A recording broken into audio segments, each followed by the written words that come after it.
Today on CityCast Boise, the Western Idaho Fair is iconic, but we wanted to know, is it actually a good time?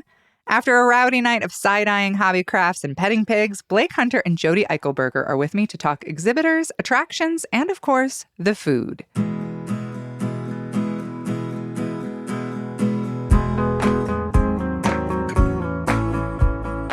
It's Thursday, August 24th. I'm Emma Arnold, and this is what Boise's talking about.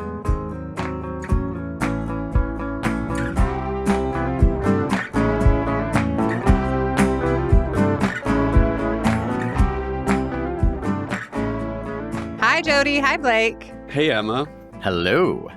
My fair buddies are here. And before we really get into it, when was the last time you went to a county or a state fair, Jody? I know it's been a while for you. Yeah, I think it might be somewhere in the neighborhood of 30 years ago. And it was actually the Western Idaho Fair before I moved away from Boise. And I think I was a high school student. I distinctly remember a guy bumping into me real hard and say, "Hey, watch who you bumped into, you pickpocket." And apparently I had bumped into some girl as we came off a ride. And he thought that I was trying to steal her purse or something. I don't know. So yeah, that was my last memory of the fair. All right. And what about you, Blake? I go pretty much every year. Yeah. I mean, we'll get into the food, but that's really where it's at for me. And I assume that it's the same for you, that you went last year, too. Yeah, I didn't go. Actually, the last couple years I didn't go. They raised their prices and blah, and I was kind of feeling broke, so I didn't go. But I basically have gone every year since I was a child, with a couple gap years here and there, and I love the fair. Overall vibe, what do you think? What did you think? We went on a Monday. We went on a Monday night, which... there were so few people. Blake, I feel like you said it was like an apocalyptic experience. Yeah, it reminded me, which this feels very on the nose, but if people have seen Us by Jordan Peele, the movie, I think from 2018, it really felt like the beginning of that, where the little family's walking around and it's dark and they're just there's just something very strange about having all of these bright lights and all of these games and so much food and there's a strolling piano going by and just 50 people being there. It felt like it's a very interesting experience, kind of great, which we'll get into that, but it was a little strange. Yeah, the strolling piano, which I had never seen before. Me neither. I clapped for him when he finished his song, and he got a little excited, and then he was like, "Okay, Idaho, what do you want to hear? What do you want to hear?" And I quickly turned around because I didn't want to suggest a song title, and no one else did either, so he was kind of like, "All right." But yeah, the fair is definitely... I mean, it worked for the exhibits and for the animals, but the fairway for me, is not a place you want to be the only person. Part of the energy of that is just seeing hordes of people walking around and going on rides and standing in line. So that was odd. Yeah, the people watching is definitely a huge part of the fair experience, which I definitely missed. Although I will say, if you are introverted or you don't like big crowds, Monday is your huckleberry. Go to that because Jody, your husband he does not like crowds, and he was thrilled that there was no one there and had a really good time because of it. So maybe that's something, if you're a sensory overload person, maybe Monday's, the place to be. I really enjoyed the strolling piano. I was watching him do probably the lowest energy rendition I've ever seen of Toto's Africa. Yeah. And I was like, this is a job that is as miserable as stand-up comedy. I've finally found it where I've done comedy for 4 people in the back of a barber shop. And I was like, this is the same job. So I felt I felt for him. I hope he's okay today. Although he could move, you're tethered, you're tethered to the microphone on That's stage. True. He was rolling up and down. If he feels uncomfortable, he just presses some mysterious pedal and rolls down the way. He just rolls up and down the fairway. That's true. Well, let's talk exhibition and exhibitors, because my favorite part of the fair is always the expo building with the quilts and the cakes and the photos and the squash. And Jody, you had never even heard of this? You had never even been to this part of the fair? This was a part of the fair I had never seen before.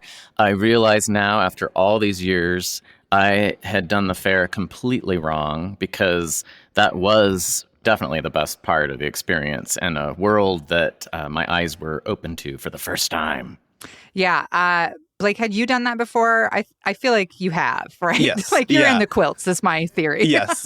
Yeah, love the quilts. Love just kind of looking at a whole plate of grapes and being like, which ones do I like? I think that's a Which great of these activity. grapes are the best grapes? Yeah. Yeah. Oh, I Which love it. I kind of forget that a lot of people, the other reason that Monday was so chill, one, obviously, it's very early in the fair, but it's the only night that there wasn't like a main stage musician performing. And so that made a big difference. A lot of people go for the music, and that's just not part of my go-to at the fair. No, you're not there for the spin doctors, Blake? No, I'm not. Thank you so much, okay. though. But that's just never in my repertoire when I'm going. That's not on the agenda when I'm going to the fair. So yeah, I'm much more interested in the vegetables, I guess, and the animals. I want to give a shout out to the volunteers who were Yes. the sweetest, cutest, most informative people.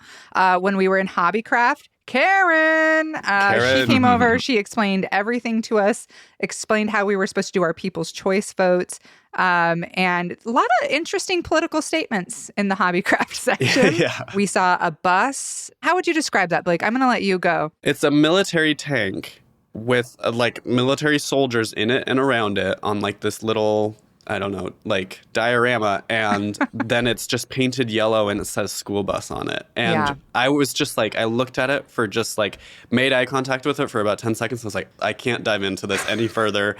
We got to walk away. I decided it was a seventh grader who made it. Okay. Who was like, school is jail, like. Yeah. Interesting, because I interpreted it as weapons in schools, how it's Same. become Oh, so much with violence in the schools that it's turned into a war zone. Well, I guess you have to call it art. Yeah, we all have our own interpretation.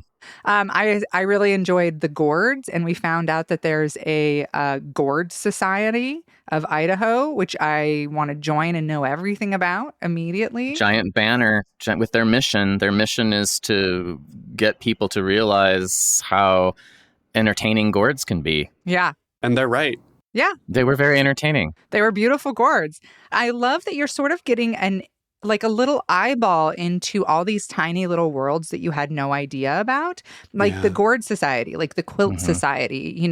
There were, gardening club, granges, all these things I had never, ever heard of. And I just think that it's so fun. Cookie gift boxes, bread, lots of bread, jams and jars. And we learned how to critique the amount of space at the top of the jar. Too much, too little. Just right. I love going through the photo section and feeling frustrated and getting really fussed over the judging, because I always feel like the photos they pick, I'm always like, what's going on? But I feel like that's part of the fun is walking around disagreeing with the judges, for sure. Yeah, absolutely. Well, and unlike the Fairway, I don't know where the carnies come from. I think they're all from out of town. But the exhibit hall is really where you see like community. Like I was really surprised at how many names I recognized. There's a guy named Steven who's part of the First Friday events here in Garden City who had a new snake that he had carved. Julia Green, who does all of the design for Story Night, won first place in a category with a fair-themed piece that she did in her iconic style. People from the artist community that were there, along with people who maybe have never shown before. So that was really amazing to really feel how broadly represented the community is through these exhibits. Yeah, and I want to make sure our listeners know that I did, in fact, win Blue Ribbon a couple different times for honey and for beeswax also, which is pretty prestigious, as you can imagine, within the beekeeping community. And this year we went through, I didn't enter anything this year, but my beekeeping nemesis did not win. So that was good. That was good news for me. Well, let's talk about the food. And I'm going to let you go first because I have something negative to say. And I hate to do it, Western Idaho Fair, but I'm gonna. So, and I see you nodding, Blake. Okay, so what did we get and what did we think, Blake? So, fair, you kind of have to go with Pronto Pup corn dog vibe. Classic. And then we got like lemonade. And we got a couple other things, but I don't know why you had me go first, because I 6 out of 10 on the Pronto Pup, honestly. Yeah, I was a little disappointed. I'm hoping they're warming up to getting up to full speed, but I got to tell you, this is the first year in my life I've ever been disappointed by the food at the fair. And I don't know. A lot of the sort of standby places were gone and were replaced by, I'm assuming, more like chains. I don't really know what that, chain stuff. kind of stuff. Yeah. That was the energy of it for sure. Was it kind of felt like, there were like bigger boxes moving in, and I was not happy about it. I mean, I guess maybe we should have tried more places, but I don't know. Like kind of at the fair, you want to be able to know, like you want to rely on the classics and get something, and then go look at something, and that didn't really pay out for us, unfortunately. Yeah, I've been getting like the same range of like the same 5 things, and we got 3 of those things. And 2 of them were not very good. And I'm sad about that. We did go back after you left. When we were walking out, Alex said, "Oh, I'm starving." So we stopped by the Basque dancers and we got chorizo and some croquetas, and they were great. That was really good. But Jody, you got the fry bread, which, okay, it used to be scones. And everybody in Idaho knows that you have these giant fried scones, and they're like kind of a special Idaho fair thing. I haven't ever had them anywhere. They're not elephant ears. They're not funnel cakes. They're Idaho fair scones. They had fry bread this year in the same spot. And Jody, you got that. What did you think? Well, I mean, I have to say I'm a little mystified by people saying that the fair, for them, it's the food, because I look at what's being offered and I'm like, you're kidding, right? Like this is what you're here for? But I didn't follow the veterans' advice and follow you to the Prano Pups. I went for the fry bread, but I'd never had it this way. It was with beans and taco spiced meat and cheese. Very difficult to eat, but the fry bread was, for me, delicious. I live in a gluten-free household, so any opportunity I have to completely go AWOL on that and eat as much gluten as possible, I go for it. And so I deep dived into the fry bread. I'm glad it's not called scone, because I don't understand that. It in no way resembled a scone to me. It's like the Merit scone. It's like the big giant. Yeah, it's like it's a different tradition of scone. Yeah. I liked it. It was good, but again, I'm kind of like, this is not something I would race out to get. It wasn't the food was not the highlight for me. We got the fry bread too, and I had an open mind. I was ready to be all about it. Not as good as the scone. Not as good as the scone. Not the same. So 6 out of 10 on the I think is generous on the food and Western Idaho Fair. I'm sorry to do this to you. I love so much about you, but 6 out of 10 is high for me. But after we went and got some food, we did my true favorite part of the fair, the animals. And I could spend all night in the animals. It's my favorite to walk around and see the sheep and the pigs and the goats and the horses. But usually I'm with people that I'm like, do we want to go see the pigs? And everybody's like, no. But I felt like I was in good company with you, Blake, since you are also from the country. And I'm pretty sure we decided to buy a farm together last night. Yes. So, we at least laid out a business plan.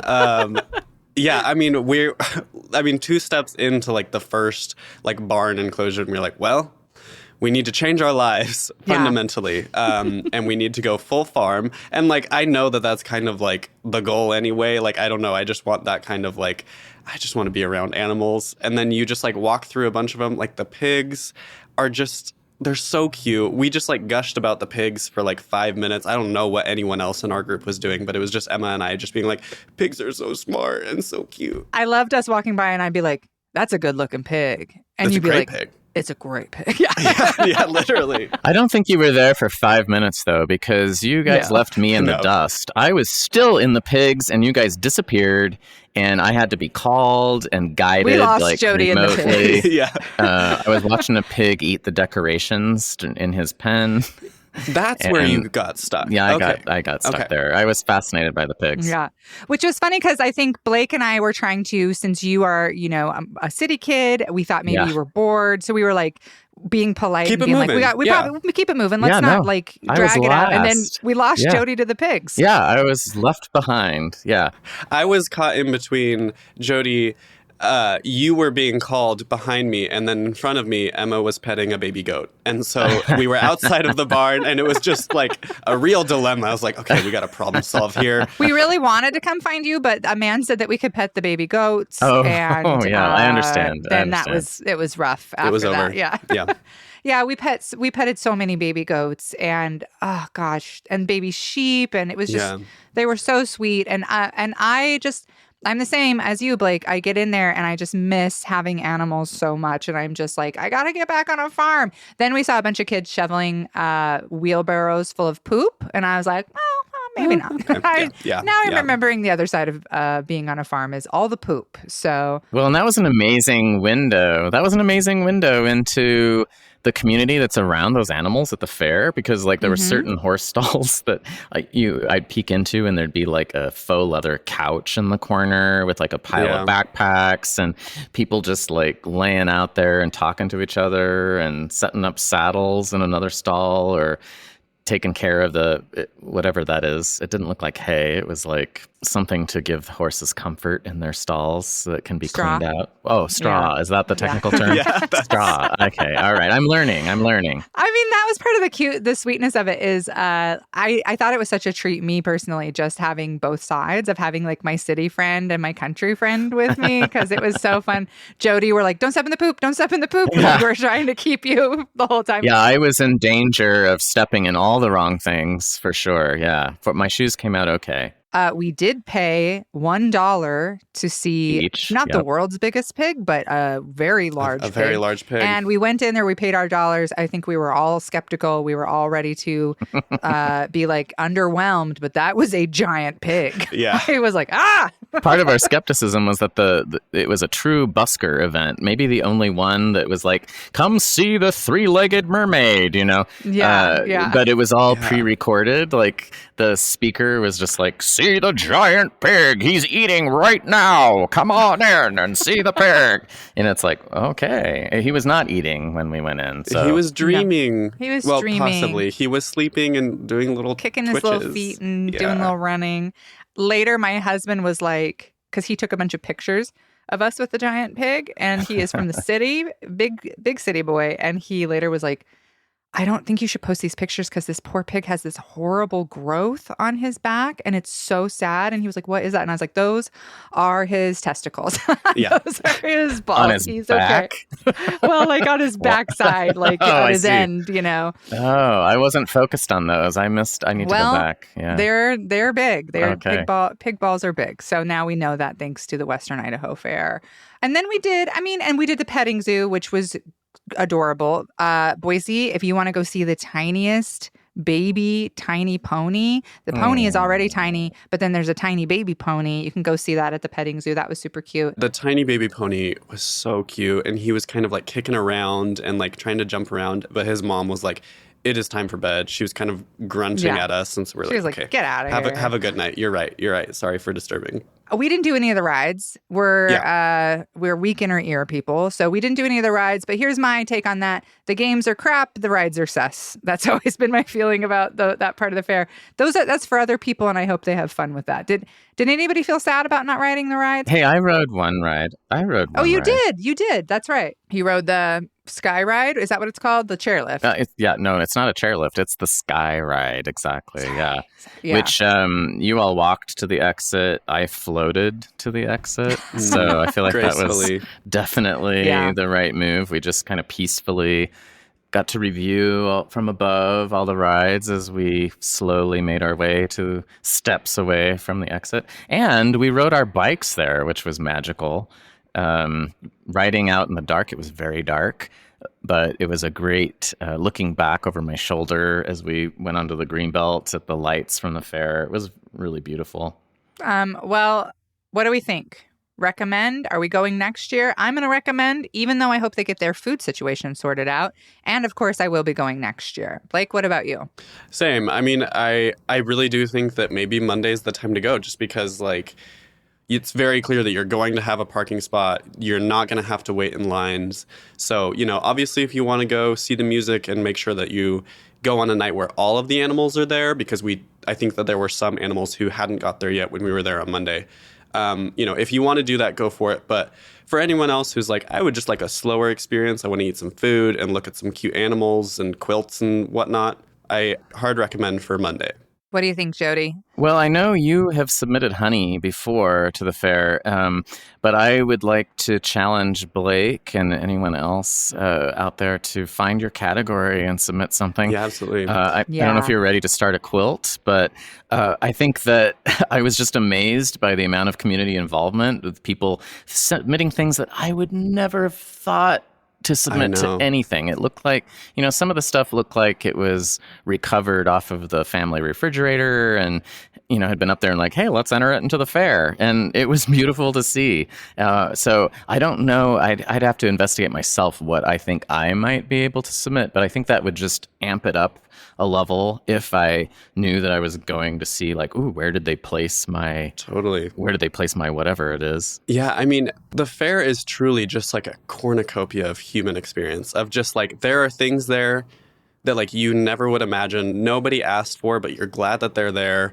It's just maximalism 100%, and I love it. I guess you can also submit an animal. Like, I hadn't thought of that. Like, we could start raising, and I probably could make a bigger ear of corn than what was labeled as the largest ear of corn. Okay, that's it. That's yours. You're doing a giant ear of corn. Blake, what are you doing?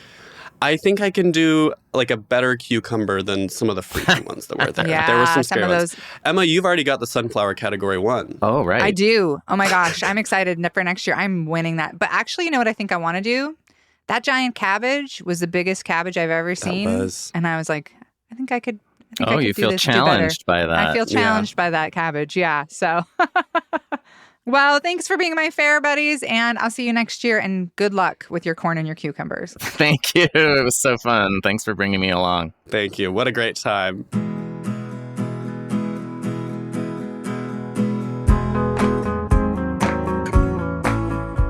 That's all for today here on CityCast Boise. If you enjoyed the show, tell everyone at the fair. We'll be back tomorrow morning with your weekly news roundup. Bye.